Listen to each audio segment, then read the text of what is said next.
¿El vender se aprende? Todo se aprende. ¿Cómo se aprende? Para aprender cualquier cosa hay un dominio que se llama el ser contumaz. El contumaz es el que no sabe que no sabe. En tu etapa de contumaz, tú tienes las reglas. En tu etapa de principiante, tú tienes los mapas. Y después tú, cuando eres maestro, tú haces tus propios mapas. El aprendizaje en la venta es igual. Bienvenidos al podcast de Nico Orellana. Mi invitado de hoy es Paolo Colonello, emprendedor mítico. Lo conocí el 2007 cuando auspició mi primer evento cuando nadie quería poner un peso. Paolo partió en las.com, luego fundó Blue Company junto a Álvaro Portugal. Juntos crearon Bligoo, una de las plataformas de blogs más importantes en Hispanoamérica con casi 30 millones de usuarios. Luego pasó por capitalizarme.com y hoy es uno de los fundadores de Dio, una plataforma de inteligencia artificial para potenciar a equipos de venta consultiva. Conversamos de su carrera, de su inicio, de mucha inteligencia artificial, de cómo los seres humanos aprendemos y creamos comunidad y mucho más. Pero antes quiero agradecer a nuestro auspiciador Flycrew. Si tienes un conocimiento que quieres vender, una comunidad que quieres potenciar, entra a flycrew.com y diseña tu oferta soñada. Desde sesiones 1 a 1, comunidades de aprendizaje y mucho más. Pero volvamos al podcast. ¿Qué es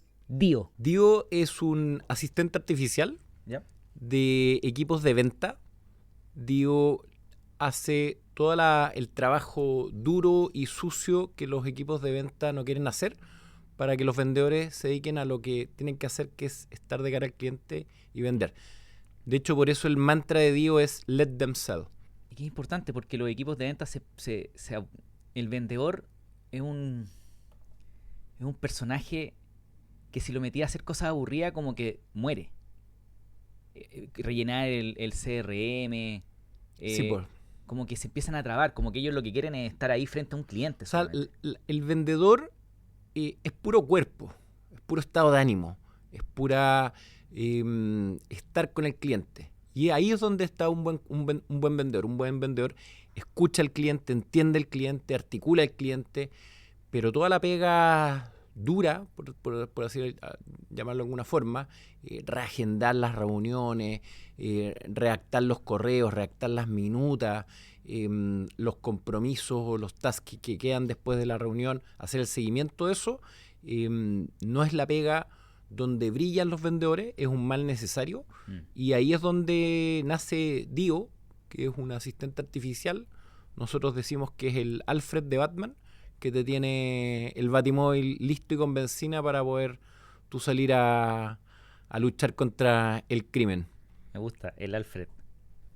Pero no, que vamos a profundizar ahí, pero antes de eso, y Pablo, ¿cómo llegaste a desarrollar tecnología, a desarrollar una plataforma de inteligencia artificial para vendedores? ¿Cómo llegaste ahí? A ver, ¿qué tan atrás querés que nos vayamos? A ver, déjame contar algo. ¿Cómo llegué a desarrollar tecnología? Déjame engancharte con algo. Yo cuando partí Webprendedor el año 2007, mi primer auspiciador fue un caballero que me conoció en Twitter y puso 70 lucas que yo tuve que pescar una moto que tenía en ese tiempo, una Honda 125, y manejé desde Peñalolén hasta Providencia, Ñuñoa, ¿qué puede ser? A una empresa que se llamaba Blue Company. Y en Blue Company, don Paolo Colonello, el señor que tengo al frente, que era señor en ese tiempo, yo tenía 21, a ver, vos teníais 34 quizás, se había puesto con el primer auspicio para mi evento Webprendedor. Y tú tenías una empresa que se llamaba Blue Company. Sí. De ahí para adelante, cuéntame, ¿por qué hiciste Blue Company? ¿Cómo llegaste a Blue Company? A ver, Blue Company, de hecho, fue una empresa que hice después de armar mi primera .com, que fue en la época de las .com, que se llamaba hataok.com, y que murió como todas las .com de la época. En esa época el emprendimiento y la tecnología era mucho más Far West que hoy día. No había toda la sofisticación de inversión, de notas convertibles, de ambiente para poder invertir. Y logramos levantar $1 millón de la época, lo cual era bastante. Pero éramos muy cabros, no teníamos un proyecto bien definido, nos agarró la caída de las .com y tuvimos que cerrar. De hecho, el proyecto se absorbió en uno de nuestros inversionistas y de ahí nació Blue Company. Mi idea con Blue Company era armar una empresa que pudiera hacer proyectos de tecnología, que pudiera innovar, que fuera como un laboratorio digital, pero que levantara plata de los clientes, no de los inversionistas. Sí. Para mí levantar plata a los inversionistas tenía que ser algo que era como endeudarse en el banco, era algo que tú tenés que tener súper claro cuándo lo vayas a hacer, porque tenés que devolver cada uno de los pesos o de los dólares multiplicados por un un buen factor. Y ahí nació Blue Company, ahí nos conocimos contigo, con varios del ecosistema de la época, que era bien chico, y éramos como soñadores que queríamos que algún día pasaran las cosas que hoy día están pasando. ¿Te acordás que ustedes tenían un grupo que era Oscar, Tim, tú, que eran como los astronautas? ¿Cómo le llaman? Sí, estaban los Arc Daily también, los astronautas, queríamos... ¿Los astronautas? Los astronautas, queríamos llegar a la luna. ¿Y eso eso partió en 2007? Más o menos, en esa época haber sido. Ok. Sí. Y ojo, en ese grupo eran unos cabros, eran todos chicos, pues, weón. Algunos más chicos que otros, pero estaba... Y nadie es que la había roto así espacial, ¿no es cierto? Nadie la había sacado del estadio todavía. Pero en ese grupo estaba los fundadores de Corner Shop, que en ese tiempo no tenían nada. Estaban Era con niche. pero estaban partiendo. Sí, era niche en esa época. Ni siquiera tenían clientes en ese tiempo, tenían 10 usuarios. Después estaban los Art Daily, que es David Azael y David Basulto. O sea, una generación power, weón. Sí. Y estábamos haciendo locura. O sea, nosotros estábamos partiendo con Bligoo, que era una plataforma de blogs con una capa de red social, que todavía no existían las redes sociales como las conocemos en esta época. Habían referentes como MySpace, como ese tipo de cosas. Y Twitter estaba partiendo. Entonces era una época bien soñadora, bien inocente también, el tipo de proyectos que hacíamos. Claro. No había mucho financiamiento, esto es pre-Startup Chile, pre todo, en rigor. No. ¿Y cuál crees tú que es la importancia de rodearse de gente como uno cuando uno está partiendo? Esto es como que esta creación de ecosistema. O sea, para mí es fundamental, porque al final las personas no son independientes de su ambiente. Tú eres un ser permeado. O sea, al final lo que te hace ser chileno es nacer en Chile, hablar con chilenos, escuchar al chileno, tener prácticas de chileno, llegar a la hora como chileno, trabajar como chileno. Y eso es lo que te hace ser chileno, estar en Chile. No te lo da el pasaporte. Entonces, al final, la comunidad, tú eres tu comunidad. O sea, obviamente tú eres biología, tú eres lenguaje y eres historia. Y tu historia tiene que ver con dónde tú estás. Entonces, si tú te relacionas con gente no sé, del mundo del fútbol, del mundo del arte, del mundo del emprendimiento, con gente con mejores estándares que tú, con peores estándares que tú te conviertes en eso. O sea, al final, no sé, los suecos son suecos porque viven en Suecia y tienen prácticas de suecos. Entonces, eso implica que ahora llegáis a las reuniones, cómo te comportáis, qué tanto habláis en público, qué no. Entonces, para mí es fundamental estar en una comunidad y ser parte de esa comunidad. Y es lo que te tiene que atraer también. No es una cosa funcional, no es que tú dices, voy a hacer esto porque me va a conducir a esto. No tiene una función de un uso, sino que es lo que te atrae. Hay gente que le atrae el fútbol y ve fútbol, conversa de fútbol y va a los estadios a ver fútbol. Pero porque eso es lo que son y en eso te vas convirtiendo. Ok. Tú lo has hecho, lo haces muy bien. Yo siempre, Pablo, me impresiona tu capacidad de conectar y estar en diferentes grupos. Lo haces porque vais resonando entonces con estos grupos y decís, ¿sabéis que yo quiero estar ahí, quiero estar acá, quiero estar allá? O sea, es lo que me gusta. No es que yo lo diseñe, ¿me entendés? ¿No? O sea, no es que yo tenga un plan y diga, voy a estar en estos grupos. Dime en qué grupos de WhatsApp estás y te diré quién eres. ¿Cachai? Pero tú estás en todos, pues, bueno. No en todo, claramente, pero estoy en varios, pero porque es lo que me gusta. O sea, hay gente que, como te digo, hay gente que le gusta el fútbol. A mí me da una lata terrible el fútbol. Y me da una lata terrible el fútbol porque nunca tuve cultura de fútbol. ¿Sabes? ¿No? O sea, porque no tengo historia. Seguramente si mi papá me hubiera llevado al estadio cuando chico, me encantaría. Pero al final, nunca viví en ese mundo.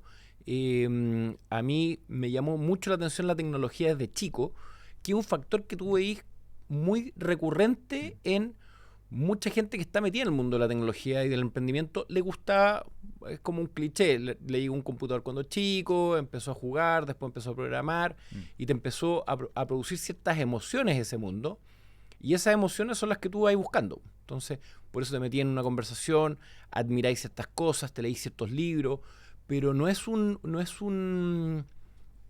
para mí no es parte de un diseño. ¿Cachai? No es como que yo digo, oh, tengo que estar acá porque es súper importante. Hay ciertas cosas que sí hago desde el punto de vista de lo que tengo que, pero muchas de las cosas que yo hago es por cómo fluyo y es lo que me gusta. Y eso hace que el trabajo para mí no sea trabajo. ¿Cachai? O sea, es la forma de vivir nomás. ¿Y qué es trabajo hoy día para ti? ¿Cuáles son esas cosas que no te gustan hacer pero que tienes que hacer igual? ¿Hay alguna? ¿No? Esa es tu definición de trabajo. Interesante. Sí, bueno.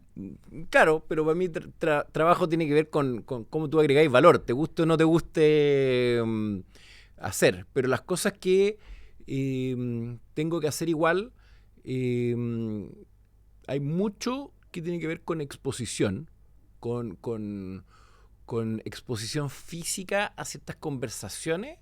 Okay. Que puede ser conversaciones duras con el equipo, o puede ser conversaciones con inversionistas, o puede ser espacios donde tú tenés que poner frágil o abierto, que son incómodas.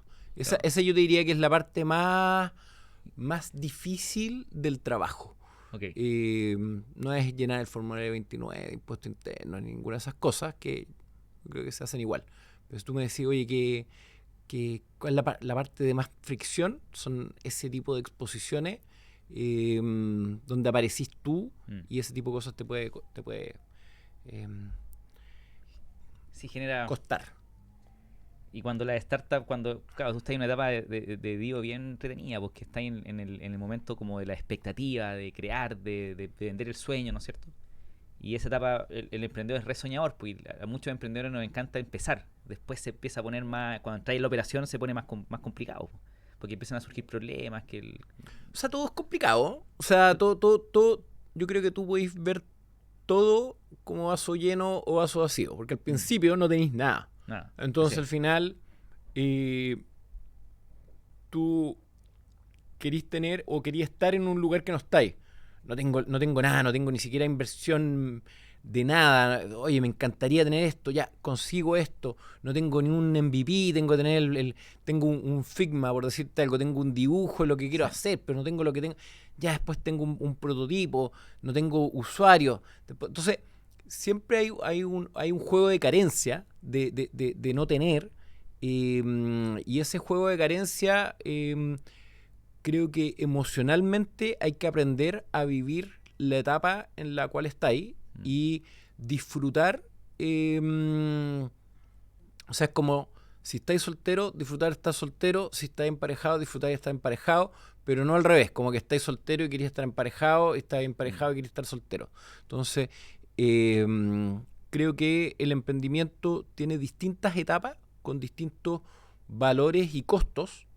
Y me pasa también con amigos que han hecho lo que muchos sueñan y tienen éxitos que muchos sueñan, y después veis que tienen una sensación de vacío importante.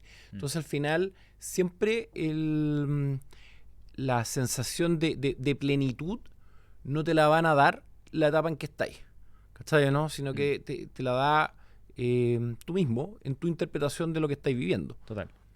No, yo me refería, y estoy de acuerdo, y qué rico que yo siempre hago este podcast, bueno, para aprender y conversar cosas interesantes. Lo decía principalmente porque hay veces que, en mi caso, por ejemplo, yo soy bueno como en la partida, soy mal operador, digamos de alguna manera. Bueno, yo creo. Hacer crecer. No tanto la parte de crecer, sino que del tejimaneje de tener muchos equipos grandes y cosas así. Me gusta mucho el arranque, o digámoslo así, me gusta mucho el arranque. Y pasa mucho que hay muchos founders que comienzan que después no son los CEOs de la compañía cuando crecen. ¿Tendrá que ver un poco con eso? O sea, sí, yo creo que con el rol de cada persona. Sí, de todas maneras. O sea, yo creo que es súper importante entender para qué cosa eres bueno, para qué cosa eres malo, para qué cosa eres bueno y quería hacer, qué cosa eres bueno y no quería hacer, qué cosa eres malo y quería hacer. ¿Ah? Mucha gente no se da cuenta que es mala para hacer esta cosa y quiere hacer. La quiere hacer igual, vender, diseñar productos, etc. Y tener esa visión de ti mismo y cómo construir equipo, yo creo que es fundamental.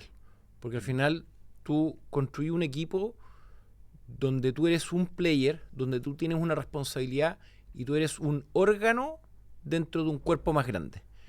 Y cuando tú te ves de esa forma, como un órgano dentro de un cuerpo más grande, que cumple una función, y que al final el corazón es tan importante como el cerebro o los pulmones, porque el cuerpo no puede vivir sin alguno de esos,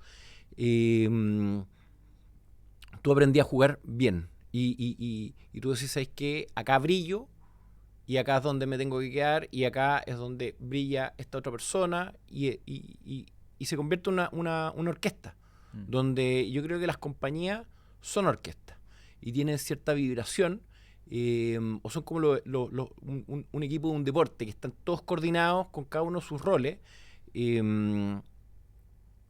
como decís tú, esos roles también van cambiando en el tiempo, y cada uno, no necesariamente el pelotón va avanzando y tú vas teniendo el mismo rol, puedes ir teniendo distintos... entonces, cuando tú fundáis una startup, tú tenías un rol de accionista, porque tú eres dueño de la compañía, y también tienes un rol de ejecutivo.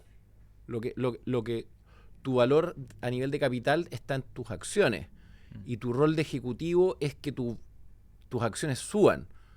Pero si tú no eres la persona de repente en algún minuto de hacer que tus acciones suban, tú vayas a subcontratar a alguien, vayas a dar un paso al costado y te vayas a convertir...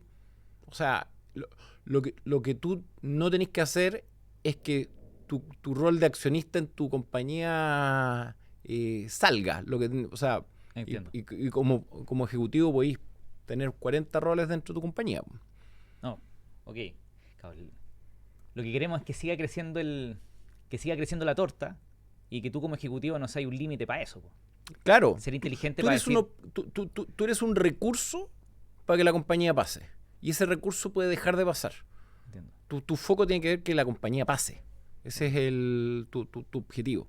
Y si tú eres la mejor persona para partir, eres tú, armáis un equipo, y ojalá en algún minuto tengáis gente más potente que tú haciendo pasar tu negocio. Ok, volvamos a Blue Company. Bligoo. Después, bueno, Bligoo 2007 y el 2018 saliste de Blue Company. Sí, 19. Blue Company, para mí, como te decía, era como este laboratorio de donde hacía spin-off de proyectos.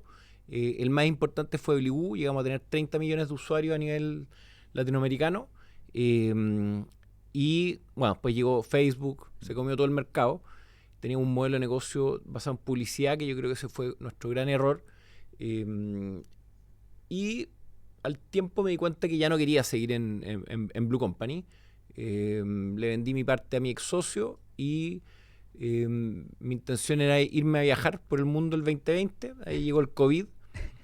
Así que se me fueron rápidamente los planes, se me congelaron. Y ahí me llamó Gabriel Cid, que yo conocía también como parte del ecosistema, y me dijo: hoy tengo un súper buen problema, tengo capitalizarme, la cual quiero refundar como una startup. Hoy día ya está como una empresa más tradicional, tiene un volumen.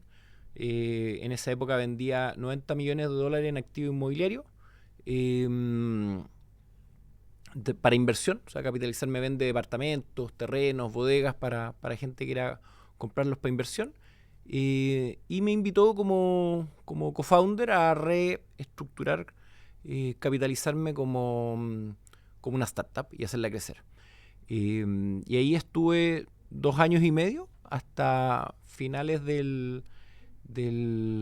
hasta septiembre del 2023.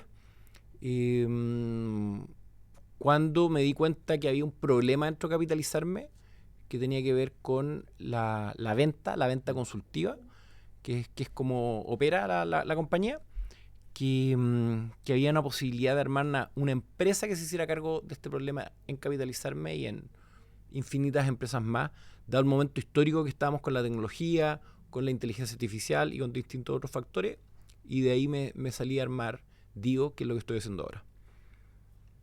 Pero tú estás ahí cómodo en Blue Company. Podría haberte quedado tranquilo ahí ganando plata, feliz, creciendo la compañía, pero tenía ahí un bichito por seguir haciendo cosas y por eso te fuiste a capitalizarme, por eso... Sí, o sea, al final... O sea, tendrá que ver con que estáis rodeado de gente haciendo muchas cosas y... O sea, claro, porque tú decís, estás cómodo, ¿en qué dominio? Porque al final a mí me interesa hacer historia. Eso es lo que me gusta. Pero déjame interrumpirte, weón. Sí. Cuando tú tenías 35 años, Uh-huh. yo me acuerdo en un asado de Hopin, ¿Ya? en Avenida Apoquindo. Apoquindo. Y estaba un asado ahí. Y tú tenías que haber tenido 35 años. O quizás 37. O quizás un poquito más. Pero yo me acuerdo de haberte preguntado, oye, Pablo, ¿y vos cuándo vais a hacer un...? Porque justo estaban lanzando una startup. Y te pregunté, Pablo, ¿tú te venís con una startup, algo nuevo, no? Y dijiste, no, estoy muy viejo. ¿Qué cambió? Y me acuerdo lo que te dije eso. ¿Te acordáis? No me acuerdo, pero yo creo que, Como claro, que dijiste como que los jóvenes tienen más energía. puede ser. De hecho, esta gente me dice como qué locura lanzar una startup ahora, pues como después de todo el carrete que hay tenido, partir una startup desde cero. Pero yo creo que al final lanzar la startup no es el foco, sino que el foco es, de repente tuve ahí un problema, vi una oportunidad. Okay. O sea, mi foco no es lanzar una startup. O sea, mi foco es, vi lo que vi en el minuto y dije, hay que hacer algo ahora. Okay. O sea, si no hubiera visto algo, yo no estaba buscando lanzar una startup. Sí. No estaba buscando armar algo. Y dije, me armé un listado de 20 posibilidades y las deseché. Sí. No fue así. Sino que dije, man, esto es increíble lo que está pasando. O sea, estoy viendo como los planetas alineándose. Veo lo que está pasando en inteligencia artificial, que era algo que venía viendo yo hace varios años. La inteligencia artificial es algo que yo estudié en la universidad, es algo que tiene 60 años,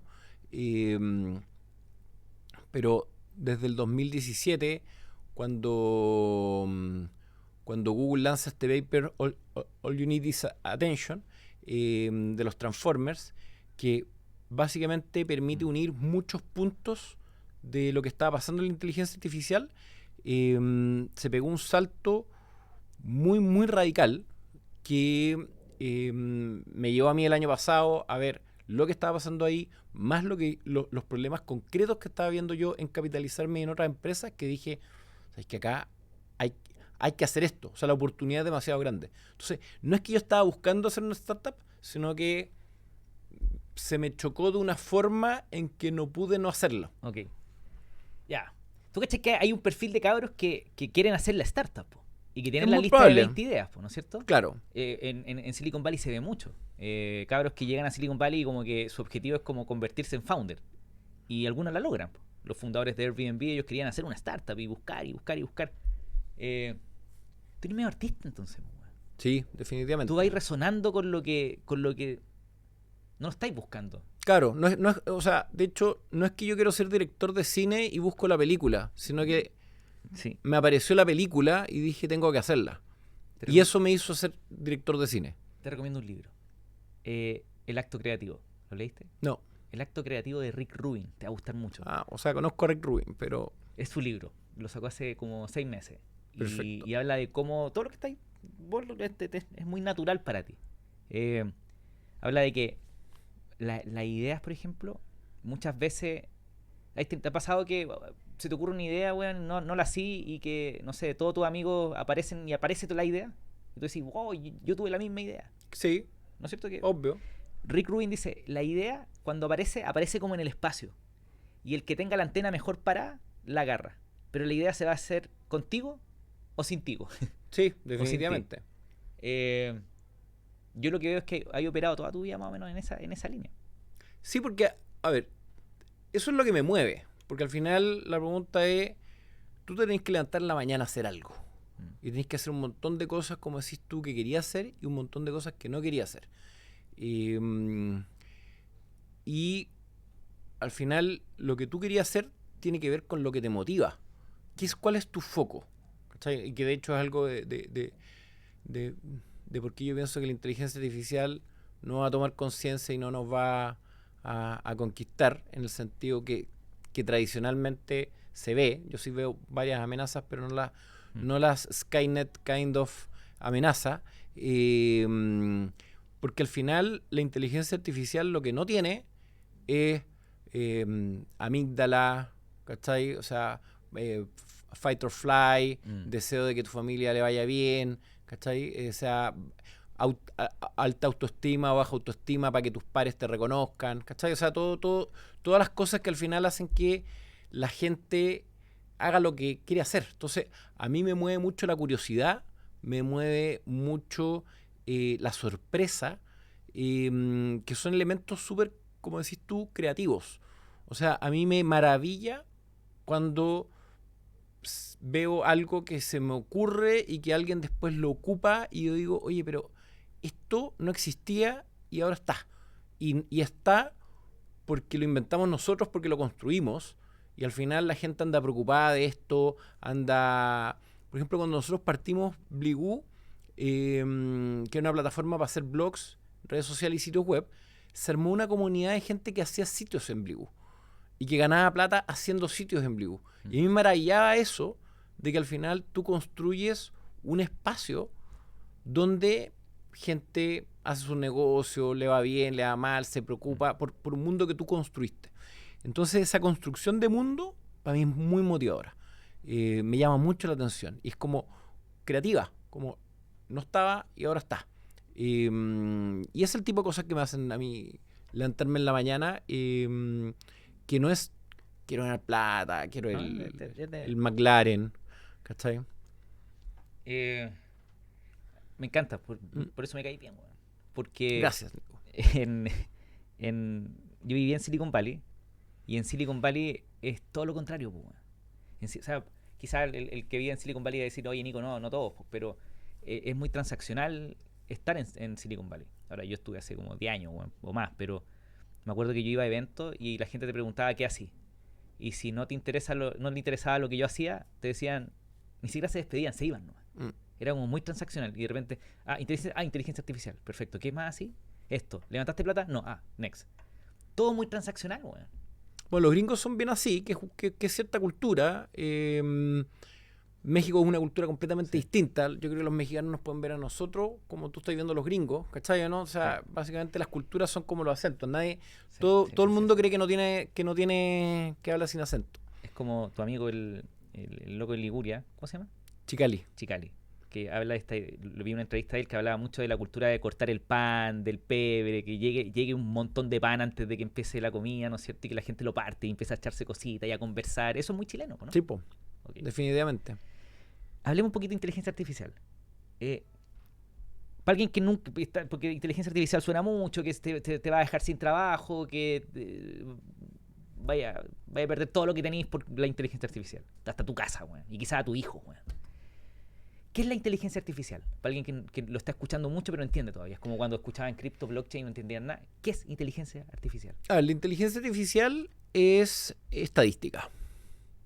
¿Ya? O sea, si yo te digo el cielo es de color, la palabra estadística que más posible completaría esa frase es azul.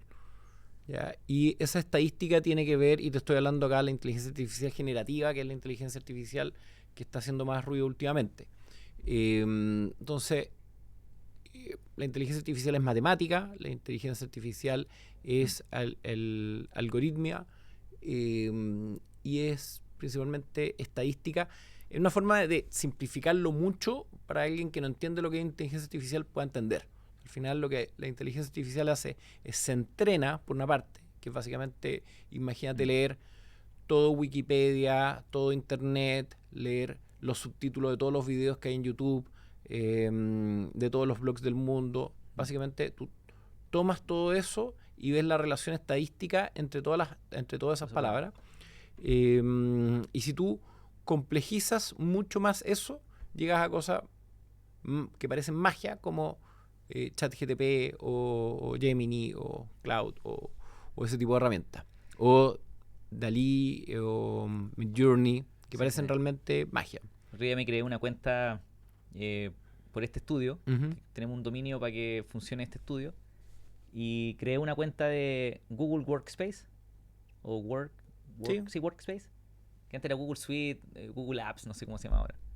Y en el onboarding era como, ¿queréis meter $4 más? Y te activamos Gemini. Y yo decía, bueno, estos locos se van a comer todo, bueno. O sea, Google tiene mucho potencial para... Pero bueno. ¿Cuál es la diferencia entre la inteligencia artificial que vemos hoy día y la que jugaba ajedrez, la que maneja la rumba y te limpia el polvo de las casas? Es como una derivada A ver, la que le ganó al campeón mundial de ajedrez. Sí y no. De hecho, a ver, la inteligencia artificial hoy día salió una tecnología de inteligencia artificial que se llama los Transformers, que salió con este paper que te decía de All You Need Is Attention. Y lo que permitió esa inteligencia artificial es convertir todo el entrenamiento a lenguaje. No lenguaje necesariamente natural, pero decir que todo el entrenamiento se puede llevar a un mismo lenguaje, con lo cual tú puedes intercambiar conocimientos de un tipo de inteligencia artificial, como el de la rumba o el del ajedrez, con el de detección de imágenes o detección de fraude o autos que se manejan solo. Entonces te permite de alguna forma como que un avance en un dominio de inteligencia artificial le pegue al otro dominio. Entonces te genera una estructura unificada, y esa estructura unificada es la que creó esta o abrió esta cadena de la inteligencia artificial generativa, que es la que está haciendo más ruido hoy día, que es súper distinta a la inteligencia artificial de los autos que se manejan solo o de la detección de fraude de las tarjetas de crédito, pero porque al final es una inteligencia artificial súper fácil de ver. O sea, tú ves ChatGPT y tienes la emoción de que esta cosa le pasa el test de Turing, de que parece un ser humano, ya que tú hablas como nunca había pasado. O tú tienes proyectos como Runway de dos chilenos, que es Cristóbal Valenzuela y Alejandro Matamala, que de hecho son advisors míos en DIO, y Runway te permite hacer videos en base a texto. De hecho, esta película, la Everything All at Once, que ganó el Oscar, tiene escenas hechas con Runway. Entonces, la diferencia tiene que ver con que se unió todos estos distintos campos, se pudo intercambiar información de una forma que el crecimiento pasa a ser exponencial. Y ese punto de encuentro fue el lenguaje. Ese punto de encuentro fue el lenguaje, que no necesariamente el lenguaje natural, pero sí es el palabras. Lenguaje. Sí. Para poder llevarlo a un... Sí. El power del lenguaje, porque el lenguaje genera realidades. Sí. Por eso tú tenés tantos filósofos trabajando hoy día como nunca habían sido contratados en Google, porque el lenguaje, como decís tú, produce realidades. O sea, el mundo interpretativo, el mundo es biológico, lingüístico e histórico. Entonces tú tenés biología, pero esto que me estás preguntando tú oye, cuando te metí en una comunidad, ¿qué es meterte en una comunidad? Es meterte en el lenguaje de la comunidad. Sí, claro. Y ese lenguaje además tiene prácticas. Hay cosas que se hacen, cosas que no se hacen, cosas que se admiran, cosas que no se admiran. Sí. Y eso es parte de un lenguaje. Total. Es que a mí me encanta escribir, bueno, y me encanta leer. Entonces, siento que... Y tengo una hija de 4 años, pues también tenía un cabro. Pero... con mi hija me pasa más, pues yo leo cuentos con ella y le compro mucho cuento. Y es loco como al expandirle el lenguaje se le expande la cabeza. Pero con una niña de 4 años yo lo veo ahí. O sea, como en cómo es capaz de pedirme cosas. Te lo prometo. Papá, por favor, usa palabras complejas, weón. Entonces su cabeza se expande. Definitivamente. Y es capaz de moverse mejor. es lo mismo que estamos enseñándole entonces a estas máquinas, po, ¿no? Definitivamente. Y de hecho, eso es algo que esa forma de expandir la cabeza es una gran preocupación que tengo yo, porque hoy día el lenguaje y el aprendizaje requiere tiempo. No es lo mismo cocinar en microondas que cocinar en olla Sí. lento. Y no sé si tú te acordáis, en 1984, el gran hermano inventó el psicolenguaje, que era un lenguaje que cortaba, que mezclaba palabras y le quitaba toda la significancia al peso del lenguaje como una forma de controlar. Y hoy día, si tú veis, mucho del consumo de contenido, y me pasa a mí, que estoy de repente pegado viendo Reels en Instagram, en que Instagram te da 5 segundos y al final empezáis a ver que el contenido pasa a ser reglas en vez de mapas. ¿Cachai? O sea, es una distinción para mí súper potente. Las reglas es como si tú me decís, oye, Paolo, ¿cómo llego a la farmacia? Entonces yo te digo, está de acá, ándate 3 cuadras a la izquierda, va a llegar a una plaza, dobla a la derecha, pasa un puente y llega a la farmacia. Esas son las reglas. Sí. Versus el mapa. El mapa te dice, esta es la ciudad. Claro. ¿Cachai, no? Entonces el mapa te permite decir, sabes que me voy por acá, me voy por allá, ahora ya no estoy acá, por lo tanto voy a tomar este otro camino, y te permite entender.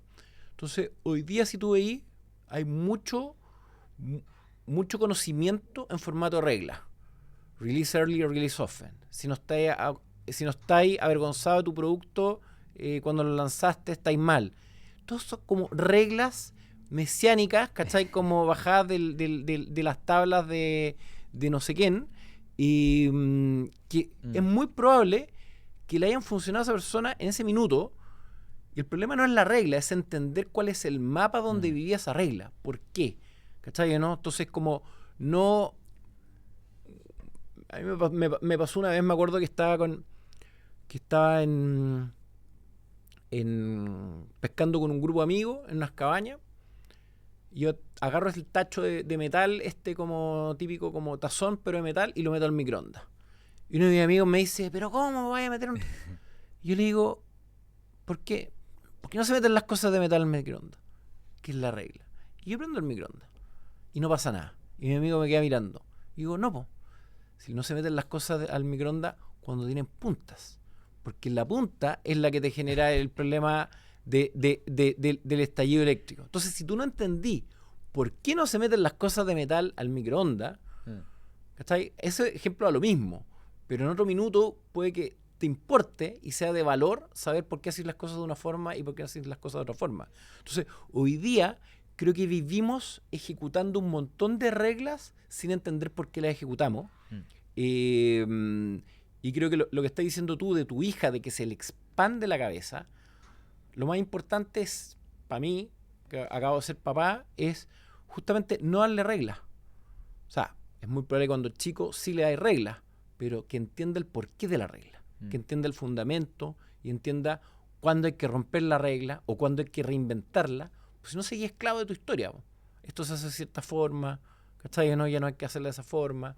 Y eso, volviendo a lo que estaba hablando de la inteligencia artificial, es lo que yo creo que la inteligencia artificial no tiene la capacidad de reconstruir más allá del espacio mental donde está amarrada. ¿Cachai, no?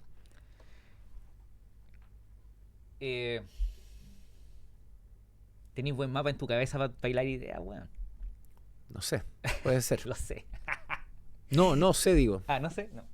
Bueno, hay tengo un par de amigos que están, yo no lo he hecho todavía, y no sé si, pero solo, que están hablando de psilocibina. Ya, perfecto. De estos honguitos, y me mandaban a ver los documentales de Netflix y cosas así. Es difícil que tú le puedas dar una sustancia a una computadora y que se le expanda el cerebro como pasa con estos psicodélicos. ¿Tendrá que ver con eso? Que la inteligencia artificial no va a llegar ahí. O sea, ¿qué quiero decir? Entonces el cerebro humano es muy poderoso. Entonces va a haber una pelea en quizás de cómo logramos ocupar mejor nuestro cerebro para poder competir con la máquina. O sea, es que, a ver, yo creo que hay una interpretación bien cartesiana de que el cerebro las neuronas operan de la misma forma como con puertas eléctricas de un transistor. ¿Cachai? ¿No? Tú decís, las redes neuronales emulan a las redes biológicas. Y creo que se sabe muy poco todavía y tenemos una capacidad muy básica de entender qué es el cerebro, qué es la conciencia, cómo opera. Por ejemplo, todo esto de los honguitos operan al nivel de conciencia. La conciencia es un tema que no tenemos muy bien entendido. Sí. ¿Cachai? ¿No? Entonces, creo que las computadoras o la inteligencia artificial yo lo veo muy, muy más a nivel de calculadora, ¿ya? O sea, una máquina súper básica que una cosa súper sofisticada como puede ser el cerebro, que tiene planos. El cerebro tiene planos. ¿Sabes, no? Entonces, porque el cerebro tiene biología. Lo que no tiene una computadora es biología. Entonces, por ejemplo, Heidegger, un filósofo del lenguaje, dice que las cosas se te aparecen con los quiebres. O sea, en este minuto estamos los dos hablando y lo que se nos aparece en esta conversación. Pero si yo te digo, ¿dónde está tu teléfono? Se te aparece tu teléfono en un espacio distinto. Sí. ¿Cachai, no? O ¿en dónde está tu señora en este minuto? Aparece tu señora. Pero ¿no? se nota el esfuerzo, se prende de otra parte. Exacto. Entonces tú dejas de estar en este espacio y pasas a un espacio donde está tu señora, estará bien o no con lo que él está haciendo, no tengo idea. Entonces, esos planos de conciencia, como opera el cerebro humano, son muy distintos a cómo opera un computador. Entonces, nosotros, como vivimos en un mundo, una interpretación bien cartesiana, bien racional, creemos que operamos de la misma forma como operamos los computadores. Nosotros no operamos como los computadores. ¿Sabes, no? Entonces, y creo que los computadores no tienen que operar como nosotros, van a operar de su forma y pueden generar otro tipo de habilidades o de realidades o de ventajas súper distintas y más maravillosas que las que nosotros podemos tener. Por eso son súper buenos para, si tú le decís a un computador, dame la raíz cuadrada de 2027, sí, es muy fácil sacársela, que para ti va a ser muy difícil. Si le digo a un computador, lléname el vaso de agua, que para ti es muy simple, al computador le va a costar mucho más. Entonces, hay sutilezas que la realidad humana de la empatía, el entender, ¿sabes? Que en esta persona confío, en esta persona no. ¿Cuál es la preocupación real? O sea, hay cierto tipo de interacciones que no son información. Nosotros creemos que vivimos en el mundo de la información. No vivimos en el mundo de la información. Los computadores viven en el mundo de la información. En la película Interstellar, ¿te acordáis que cuando el astronauta, el papá, ¿cómo se llama? El protagonista, McConaughey, prende al robot, a su compañero, y le regula como el nivel de humor. Claro. Como muy simpático, no, demasiado simpático. Bajémosle un poquito cosas que son muy humanas. De hecho, nosotros hicimos eso en Dio. ¿Ok? Ya, o sea, Dio es una plataforma que ayuda a los vendedores, escucha las reuniones o las llamadas telefónicas de los vendedores y toma nota de los compromisos, le dice, ¿sabes qué? Quedaron en este acuerdo, después al día que tiene que cumplirse el acuerdo le recuerda al vendedor, incluso cuando los acuerdos son como, oye, hagamos esto luego, te mando la propuesta luego, lo antes posible, digo, genera las fechas para eso y además le dice al vendedor qué hizo bien y qué cosas podría mejorar. Y las cosas que podría mejorar al principio, nosotros éramos mucho más duros, en el sentido como, dijiste esto, debería haber dicho esto otro. No hiciste esta pregunta, el cliente preguntó esto y no le contestaste. Y ofendíamos a los vendedores. ¿Ya? Entonces lo que nosotros hicimos es justamente tunear lo que tú estás diciendo. Le aumentamos el nivel de humildad a Dio para que las respuestas fueran más empáticas. Es como, sí, mira, sabes que lo hiciste súper bien en esto otro, mi opinión personal, sí, es que podríais mejorar en esto. Si yo hubiera sido tú, hubiera respondido esto otro. ¿Sabes? Y es súper interesante eso porque nuestro objetivo desde el principio, hay como dos corrientes en inteligencia artificial. Una es como el reemplazo a las personas y la otra es el potenciamiento de las personas. Por todo lo que te estaba diciendo antes, de que la mente humana es muy distinto a la mente de la inteligencia artificial, y por otros factores, yo creo que la inteligencia artificial no reemplaza al humano, ¿cachai? Lo potencia, o lo puede reemplazar tasks como el peaje, o redactar un correo, o distintas otras cosas que, claro, antes nosotros decíamos, oye, esto lo hacía alguien, claro, pero antes había alguien que tomaba apuntes escribía máquinas, ¿cachai? ¿No? O sea, habían un montón de trabajos que se fueron desapareciendo, y con la inteligencia artificial obviamente va a hacer desaparecer un montón de trabajos también, y a su vez va a crear un montón de trabajo y va a crear un montón de valor. Pero donde nosotros creemos que la inteligencia artificial tiene el valor potencial es en aumentar. Es como ¿cómo se llama esta película que tenía un tipo, se tomaba una pastilla y como que... ¿Limitless? Limitless, ¿cachai? ¿No? Yo creo que es como un limitless la inteligencia artificial que te permite hacer muchas más cosas. Sí. Y de hecho por eso nosotros decimos que es el Alfred de Batman, es el Chewbacca de Han Solo, no es el Yoda de Luke. ¿Cachai o no? No, conciencia. De hecho, no nos gusta el término copilot, porque el copiloto puede aterrizar el avión si el piloto se desmaya, ¿ya? Nosotros pensamos que la inteligencia artificial es muy difícil que reemplace, o si te reemplaza el trabajo, no es un trabajo donde la persona está brillando. Y no creemos que van a reemplazar la venta consultiva, okay, a los vendedores, sino que los va a potenciar. Entonces, por eso no es un asistente, no un copilot. Ya, entonces tú, en términos de raza humana, eres un optimista, o sea, la inteligencia artificial viene a potenciarnos. Yo soy un tecnócrata, en el sentido de que creo que desde que agarramos la primera piedra y hicimos el primer pedernal para hacer fuego, o la cortamos en la mitad para cortar piel de los, ¿cómo se llama?, de los animales, en adelante las herramientas nos han ayudado, y obviamente también las herramientas no son ni buenas ni malas. O sea, hay una buena anécdota creo que en Sapiens, cuando te habla de que el trigo domesticó al ser humano. Entonces te empezaste a tener problemas en la espalda y un montón de cosas, porque empezaste a hacerte un montón de trabajo para poder tener trigo, versus cuando eras cazador o nómade. Y entonces, ¿quién domestica a quién? O quién es esclavo de quién. Yo puedo ser esclavo de las herramientas, puedo ser esclavo de mi teléfono, si es que salí sin mi teléfono, que estrés más grande, y dependo de eso.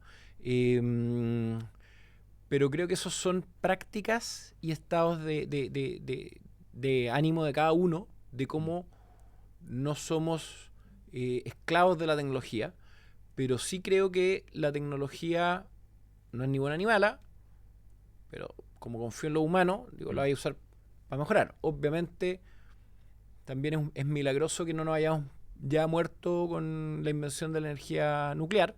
Entonces, deberíamos haber sido extinguidos hace un siglo atrás o medio siglo atrás, pero no ha pasado, ¿ya? Y puede que pase, y ahí tenéis tipos como Elon Musk que dicen, ¿sabes?, que esa posibilidad es muy grande y la ventana de conciencia es muy corta, por lo tanto, dejemos los huevitos en distintas canastas y pongamos unos huevitos en Marte, ¿cachai? ¿No? Pero ¿Cuál fue el insulto que le hizo el fundador de Google a Elon? Que le decía como... especista o algo así, humanista. No era humanista, era como especista. Claro, y es bien paradójico eso, porque Elon Musk se quiere defender la especie humana, pero lo más probable es que si tú generas vida en Marte y esos humanos en Marte no se cruzan con los humanos en la Tierra, a los pocos siglos se van a convertir en otra especie. Al final lo que es una especie distinta es cuando ya no podéis haber cruces. Y eso es lo que pasa cuando, no sé, los pájaros se separan en islas, etcétera. Entonces, lo más probable es que si hay vida en Marte que parta por humanos, esos humanos van a evolucionar a un tipo humano distinto que ya no va a ser posible, llamado como los Homo sapiens. Exactamente. Exactamente.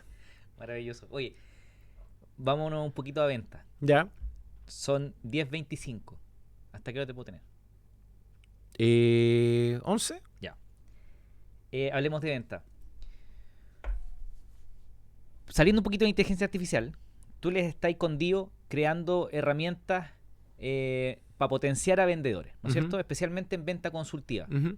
Pero más que ir a conversar de como el tejimaneje de la tecnología, me gustaría hablar, para el que nos pueda estar escuchando y tiene una empresa de venta consultiva, si me podéis decir qué es una buena venta consultiva. Ya.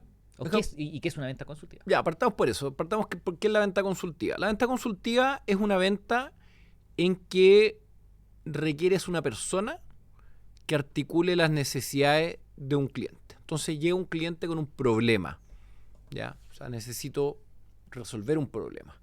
Y la venta consultiva tiene que ver con que una persona dice, tu problema se resuelve con este set de productos o servicios implementados de esta forma. Entonces, como te decía, yo estaba en Capitalizarme y Capitalizarme vende activos de inversión para personas, departamentos, bodegas, etcétera, para personas que no quieren vivir en esos lugares, sino que tienen capacidad de crédito y quieren usar esa capacidad de crédito para, para invertir, ¿ya? Entonces, Capitalizarme tiene una red de brokers que son vendedores y estos brokers lo que hacen es escuchan a la persona y articulan cuál es la mejor camino de inversión en términos de qué activos podrían comprar. Pueden comprar un departamento en blanco, en verde, pagan el pie en cuotas, etcétera, etcétera. Entonces, la persona llega con un problema. Como cuando yo voy al doctor y digo, ¿sabes qué?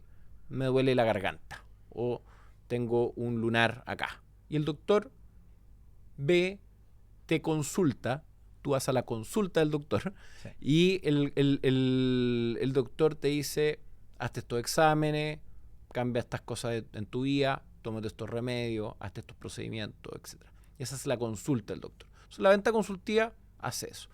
Ok. Una buena venta consultiva para mí tiene que ver con, por un lado, escuchar al cliente, ¿ya? Tiene que ver con entender cuáles son las preocupaciones del cliente.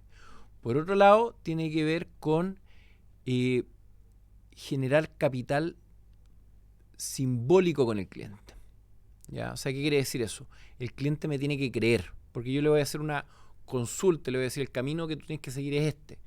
¿Por qué te tengo que hacer caso a ti que no te conozco? ¿Ya? Si no tengo una relación contigo que tú eres vendedor, ¿por qué te voy a creer?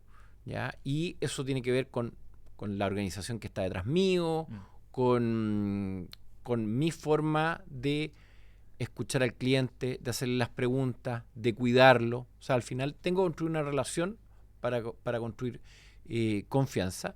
Y el tercer componente para mí tiene que ver con la ejecución.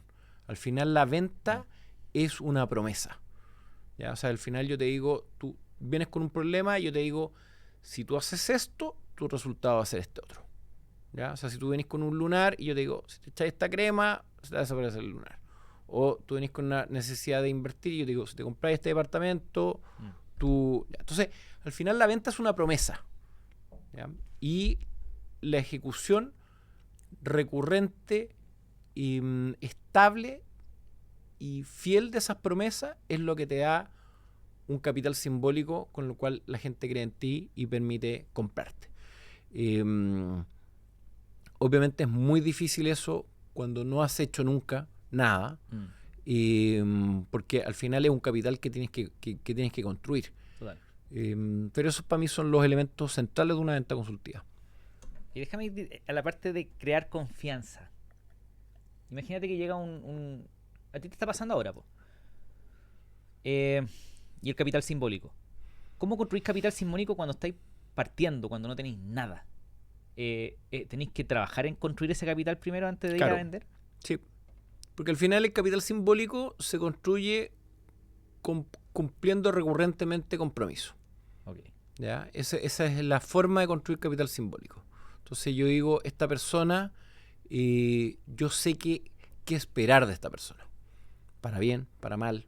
¿Ya? O sea, el capital simbólico que yo puedo construir pues es un capital simbólico negativo. Hay un montón de personas que tienen capital simbólico negativo. Y tú decís, te tiro 2 o 3 nombres y tú decís, oh, ¿cachai? ¿No? O sea, No tiremos nombre. no diremos nombre, obviamente. Pero cualquier persona puede saber eso. Sí, La identidad es algo que se construye. Y la identidad se construye cumpliendo o no cumpliendo los compromisos. Entonces, cuando tú estás partiendo, lo más probable es que tengáis que vender tus compromisos muy barato o regalarlos. Ok.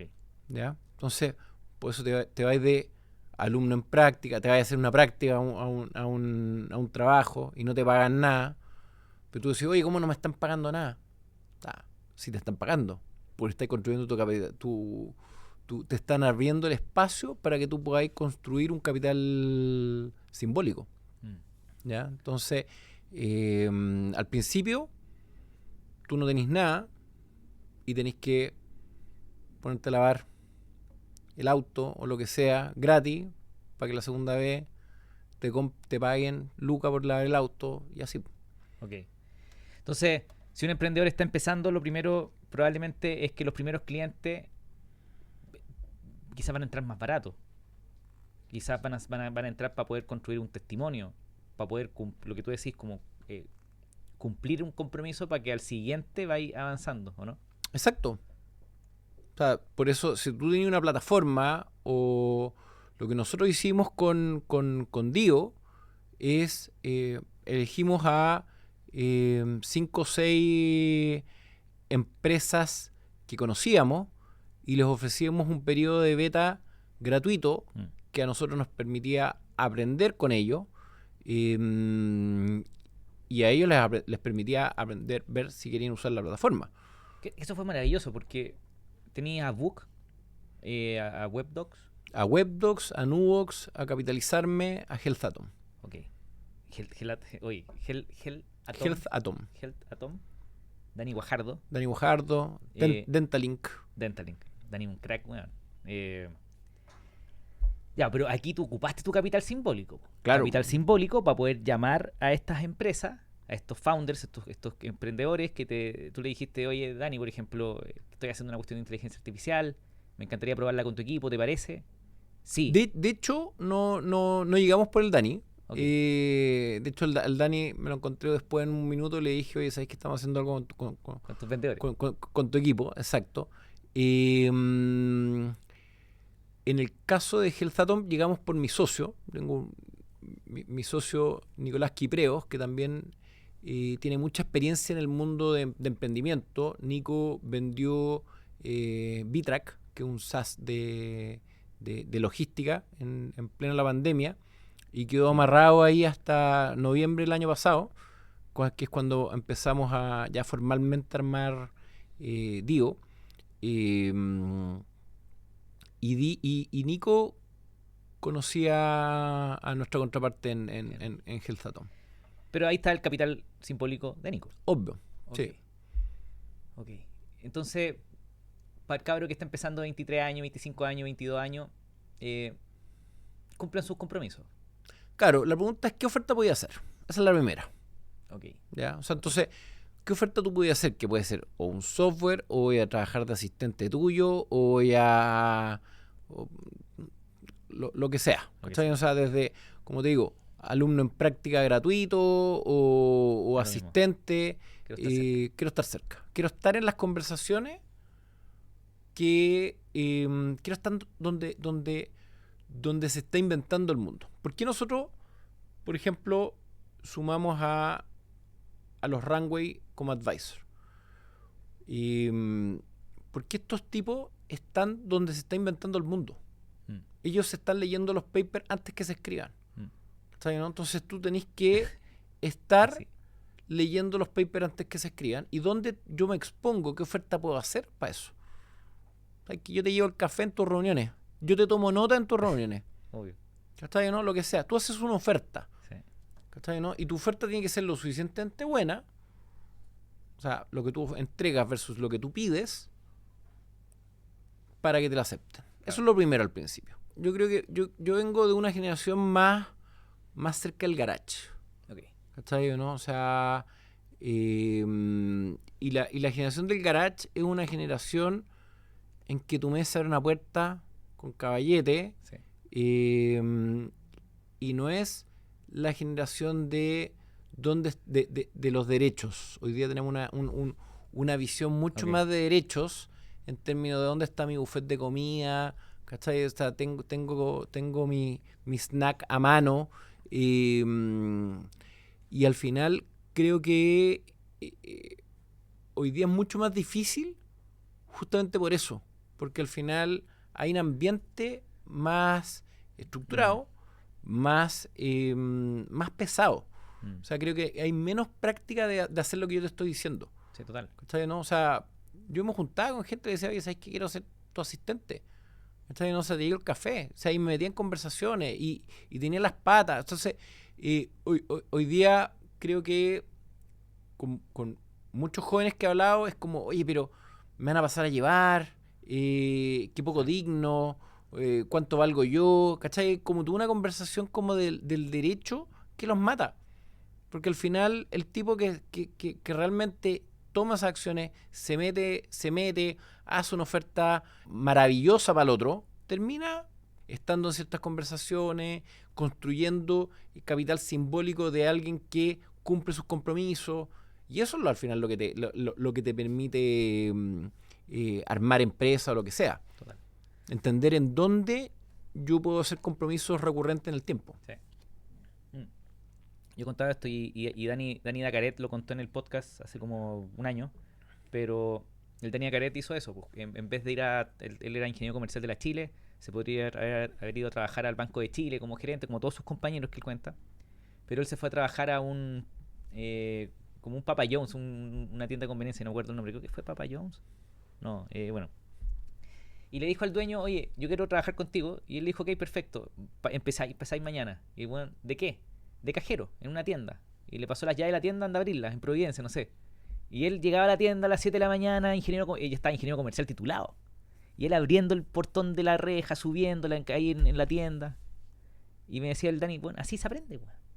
Es la única forma. Entonces, ok, oferta, cumplir compromiso. Sí. No hay tarea demasiado...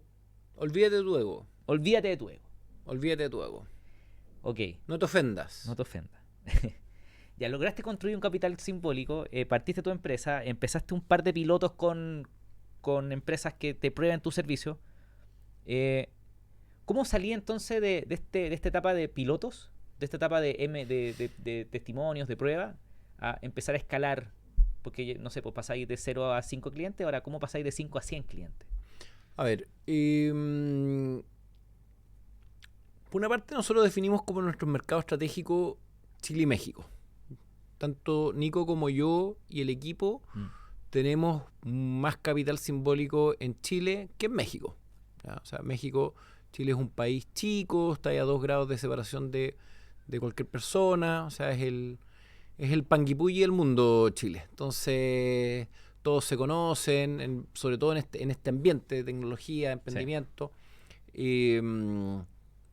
Pero México es un desafío. México es un desafío cultural, un desafío en distintos planos. Y estamos tomando ese desafío con la claridad de que no sabemos lo que no sabemos. Entonces, como método científico, hacemos distintas pruebas, hacemos A/B testing y tenemos distintas metodologías para ir entendiendo cómo comernos México. ¿Ya? Desde el marketing tradicional, inbound, outbound, desde construir este capital simbólico que hoy día tenemos en Chile, pero no tenemos en México. Entonces, eso quiere decir que en México tenemos que ser con menos ego, más foco en aportar valor, recibiendo menos, lo que se llama invertir. Exacto. Y estamos partiendo con distintas estrategias al mismo tiempo. Construcción de equipo. De hecho, mi socio en este minuto está camino a Ciudad de México. Y también sabemos que va a ser una curva de aprendizaje. Nico tiene más experiencia que yo en México. Él armó Bitrack allá, sabe cómo funciona. También tenemos un muy buen producto. O sea, la gente ha tenido una muy buena recepción. Y Y eso también esperamos que tenga la economía de red, de que tú vas teniendo referencia, vas teniendo ruido, la gente va hablando, el producto en sí, vemos que es un elemento de venta, ¿cachai? ¿No? O sea, que más que nosotros empujar el producto, la misma gente va a referir el producto. No, tenía un buen producto. Ahora, volviendo como al que pueda escuchar, tiene este capital simbólico. Me parece que, bueno, tremendo socio que agarraste. Bueno, sí. También Nico, tocayo. Pero, ok, hablamos de capital simbólico. El capital simbólico, ya hablamos. ¿Cómo el vender se aprende? ¿Se puede...? Sí, todo se aprende. ¿Cómo se aprende? Toda una práctica. Cualquier cosa que tú quieras hacer en la vida es una práctica. Y todo se puede aprender. Todo tiene niveles de expertise. Para aprender cualquier cosa, lo primero que tú tienes que saber, hay un dominio que se llama el ser contumaz. ¿Ya? El contumaz es el que no sabe que no sabe. ¿Ya? El contumaz es el que no sabe que existe una práctica que se llama vender. Entonces lo primero que tú tienes que saber es que existe una práctica que se llama vender. ¿Ya? Y ahí tú pasas de ser de contumaz a ser practicante. Principiante. Y el principiante entiende cuáles son las reglas. Entonces existe un vendedor, o sea, la venta consultiva, existe esto, y tiene mínimamente un mapa. ¿Ya? Ese es el principiante. Y después tú vas entre tu camino entre principiante y maestro ejecutando la práctica. Tú aprendes, el aprendizaje es un músculo. El aprendizaje es biológico. Tú aprendes a vender vendiendo. Aprendes a nadar nadando. Aprendes a cocinar cocinando. Aprendes a hacer podcast haciendo podcast. Entonces, el aprendizaje se hace en la acción.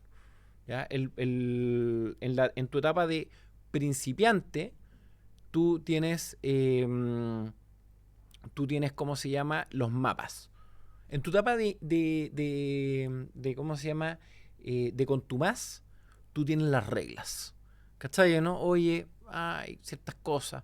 Pero después pasas de tu etapa de principiante y decís, ya, así funciona Santiago. Empezás a moverte en Santiago con tu mapita así. ¿Cachai? Sí. ¿No? Como candidato a que te asalten. Pollito nuevo caminando por la calle con tu mapa y decís, voy para allá, para acá. Si tú estás cruzando un pueblo en la mitad de la nada y preguntáis por referencia, ¿cachai? O sea, bajáis la ventana, te dicen doble para allá. No eres ni principiante, ese es con tu más. ¿Ya? Pero principiante vais caminando con tu cámara colgada y con tu mapa y después ya sin mapa, porque vais viviendo la ciudad. Y después tú, cuando eres maestro, tú haces tus propios mapas. Tú reconstruyes el mapa.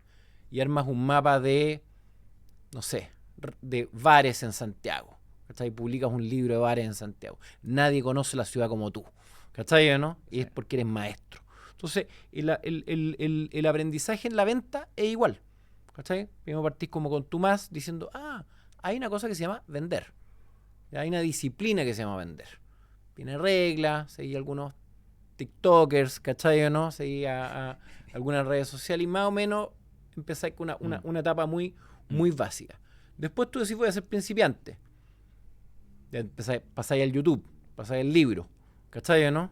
Ya un nivel de densidad de conocimiento mayor en la etapa principiante. Y después empecé a vender, pues. Práctica. ¿No? Véndeme este lápiz, como decía Jordan Belfort. En la etapa de, bueno, saliste de contumaz, con tus reglas. En esa etapa me pasa mucho que hay mucha gente vendiéndote fórmulas. Que tú me decías... Sí, 5 cosas que no sabías de la venta. La número 4 te sorprenderá. ¿Esas fórmulas sirven cuando eres contumaz? Sirven porque son un gancho para meterte en el dominio. Para mí todas estas son como los tipos que están afuera de los restaurantes tratando de que tú entres a un restaurante. ¿Cachai? ¿No? O sea, como llamándote la atención. Entonces tú pasáis por ciertas cosas, estáis vitrineando, es como browsing de temáticas. ¿Cachai o no? Entonces, desde cultivo hidropónico de lechuga a venta consultiva. Entonces, hay alguna cosa que de repente engancha con algún problema, dolor, necesidad, y yo creo que sirven en ese espacio. Sirven a esa persona como para capturar tu atención y a ti para decir, oye, hay un dominio Hay algo que está pasando que me interesa. Voy a empezar a cultivar lechuga en mi casa. ¿Cómo se hace eso? Y ahí Voy a tú dices, aprender a vender. ¿Cómo se hace eso? Entonces, el problema es cuando tú crees que eso es saber. ¿Cachai? ¿No? No es saber eso. O sea, conocer las reglas no es saber. y Saber es hacer y saber es prometer.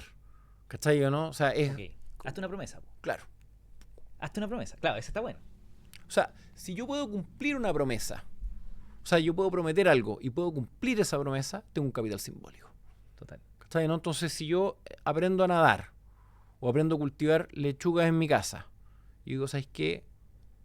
Le digo a mi señora, no compres más lechugas. Yo me encargo de las lechugas. En esta casa nunca más van a faltar lechugas.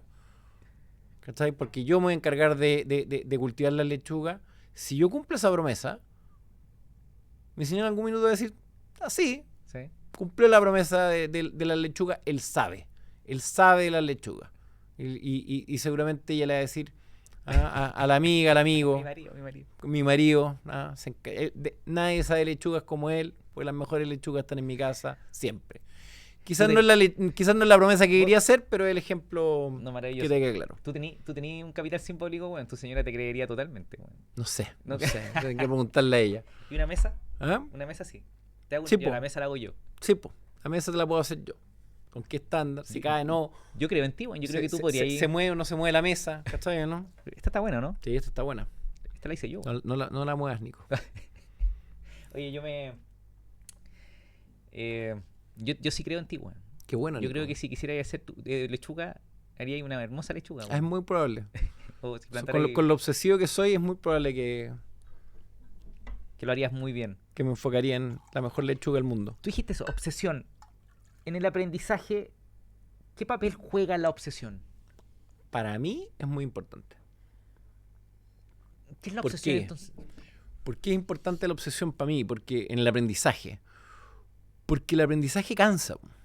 O sea, si tú vas a hacer karate y vas a hacer como Miyagi, poniéndole cera y sacándole la cera, que es una referencia muy ochentera que tu público no va a entender, va a tener que ponerle subtítulo a Karate Kid. Vayan a ver Karate Kid, si es buena. Vayan a hacer Karate Kid. Porque claro, el aprendizaje requiere recurrencia. Tú tienes que hacer algo muchas horas.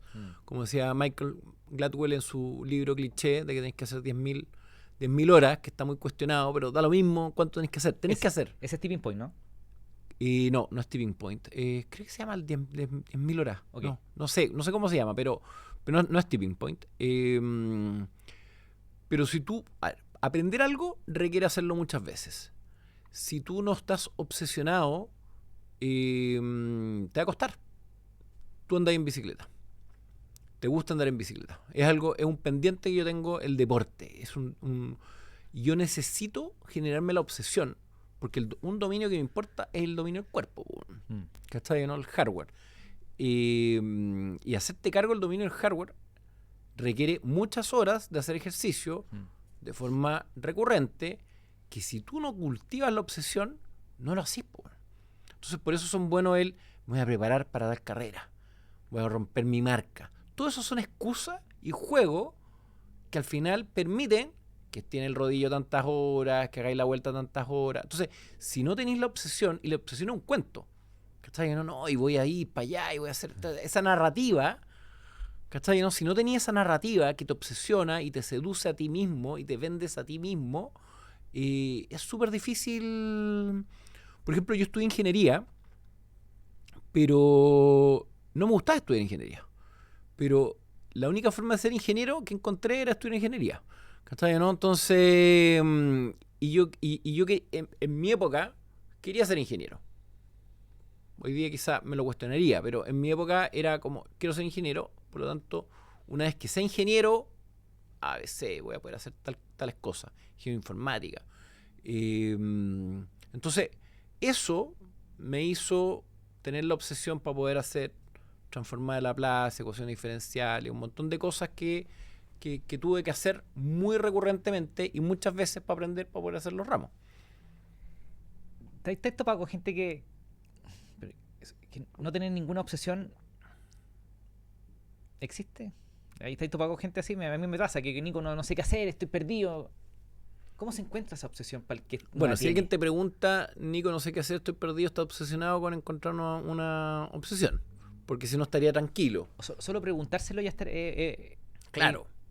ok. Yo creo que, a ver, yo creo que no es necesario aprender. Yo creo que no es necesario tener una obsesión. O sea, creo Ok. que el budismo justamente va en contra de esto. ¿Cachai? Ok. ¿No? El budismo dice cultivar el momento presente. Todas tus obsesiones son sufrimiento sobre algo que no tení y una vez felicidad que vaya a alcanzar en algún minuto que vaya a tener algo. ¿Cachai? ¿No? Siéntate y medita. ¿Cachai? ¿No? Entonces, y siéntate, escucha tu respiración. Entonces, yo no tengo una, ¿cómo se llama? Un juicio valórico sobre que tenéis que aprender y ser obsesivo. Yo digo, es lo que me gusta. Entiendo. ¿Cachai? O sea, quizá hubiera Sí, sí, nacido sí, en, sí. en otra cultura y conozco mucha gente que es muy feliz con una vida que quizás es mucho más pasiva y tranquila que la mía. Sí. Y creo que no hay, o sea, creo que cada uno elige y cada uno un poquito víctima o parte del arrojo de su historia nomás. Obvio. ¿Cachai? O sea, yo vi cosas, conversé con gente y me obsesioné de cierta forma y quizás para alguien va a decir, oye, ¿sabes qué? Es una No. enfermedad lo que tenés tú. ¿Cachai o no? O De todo. sea... Es como lo que tú decías, pues parte desde la curiosidad, esta curiosidad te junta con, te rodeáis de personas que te llaman tu curiosidad, estas personas tienen ciertos hábitos, prácticas y cosas que hacen en esta cultura, que quizás te transforman en emprendedor y luego obsesivo, pero hay otra gente que se junta con gente que más tranquilita que vive en el campo Claro, y saca huevitos de la claro. gallina, weón. O sea, al final yo soy muy crítico de hacer críticas. ¿Ya? O sea, en el sentido de... No hay un creo solo que camino. no hay un solo camino. No hay caminos. Es el camino que te funciona a ti. Y yo creo que todas las vidas tienen infinitas complejidades. Y como decís tú, hay gente que dice, oye, es que no sé qué hacer. Ya, pero hazle doble clic. ¿Por qué tienes que hacer algo? O sea, búscate tu esencia, qué es lo auténtico que tú querías hacer. Quería emprender, ¿y por qué quería emprender? Un tema de que quería un reconocimiento del resto de la gente o quería... ¿Cuáles son las...? A mí, ponte tú, me importa muy poco el reconocimiento. ¿Cachai, no? O sea, creo que es uno de mis supervalores o superpoderes. ¿Por qué digo con un superpoder? Porque veo a la gente muy preocupada del reconocimiento y veo que son muy esclavos. ¿Cachai, no? Entonces, para mí el reconocimiento es relevante en lo que te decía yo, como que la gente reconozca que yo puedo cumplir ciertos compromisos porque al final eso me da un cierto capital simbólico. ¿Ya? Entonces dice, oye, voy a contratar a Paolo o voy a contratar o voy a invertir en Paolo o voy a contratar a startup. Ese capital me importa mucho porque me permite hacer cosas. Pero que encuentren que soy choro, no soy choro, o reconocido, o me pidan autógrafos en la calle, no me produce cero ambición, ¿cachai? No como, oh, quiero ser como Elon Musk, ¿cachai? O quiero ser como Steve Jobs. ¿En qué? O sea, creo que hay mucho ego en esa conversación y creo que ahí yo le haría un doble clic de por qué estáis buscando hacer lo que estáis buscando, ¿cachai? Okay. Doble clic y hacerse preguntas. Sí. Hacerse preguntas. Por ejemplo, yo hoy día algo que me pregunto mucho es que quiero pasar tiempo con mi hija. Entonces estoy organizando mi tiempo para poder tener más tiempo, no toda mi vida, los próximos 6 años, ¿cachai? Entonces, ¿cómo logro hacer mi trabajo de 8 horas, hacerlo en 6 horas, en 5 horas, ¿cachai? Ok, hacerse preguntas. Sí. De hecho, por eso yo creo que es tan buena la terapia, psicoanálisis, Sí. ¿cachai? Son prácticas, es como ir al gimnasio para mí el psicoanálisis, ¿cachai? ¿No? O sea, son cosas necesarias. Tú tenés distintos dominios, tenés tu biología, como te decía, biología, lenguaje, historia. El gimnasio se hace cargo de la biología, la comida se hace cargo de la biología, lenguaje y la historia se hacen cargo la terapia, el espacio donde tú estás viviendo. Parte de los motivos por los cuales yo me fui ahora a vivir a Frutillar, ¿cachai? O sea, salí de Santiago. Parte de los requisitos con mi socio Nico era que armáramos DIO en el sur. Nico vive en Puerto Vara, así que va a estar a 20 kilómetros. Y tiene que ver con las prácticas, tiene que ver con la vida que estáis teniendo, tiene que ver con la lechuga que comí, tiene que ver con con eso y la ventaja es que hoy día tú tenés tecnología que te permite estar remoto y cerca. O sea, de hecho, Lex Fridman quiso hacer este podcast con Mark Zuckerberg, con Oculus, y estaban conversando como nosotros estamos conversando ahora, pero uno en Austin y el otro en San Francisco, y creo que ese futuro es cada día más cercano, ¿cachai? En ese sentido yo soy un tecnócrata que creo que la tecnología nos va a dar muchas prácticas buenas. Pablo, tú estudiaste ingeniería informática. Sí. ¿Qué hubiese estudiado? ¿Qué estudiaría yo hoy? Dijiste quizás no. Yo hoy día estudio todos los días, de partida. Quizás es compleja la pregunta porque Sí, pero piensa que 5 años estudiando. ¿Qué estudiaríais si había que meterle 5 años? ingeniería informática. Maravilloso. Pablo, vamos cerrando. Felicitaciones por lo que estáis haciendo contigo. Gracias. Ayer soy inversionista. Bueno. Sí, po. Eh, Proud investor. Muy bueno lo que están haciendo, así que felicitaciones por eso. ¿Algún datito que queráis pasar para que te conozcan, para que vayan a la página? ¿Algo que queráis? Bueno, dio.com, que es diio.com. Es como Dios en italiano, pero con 2 i.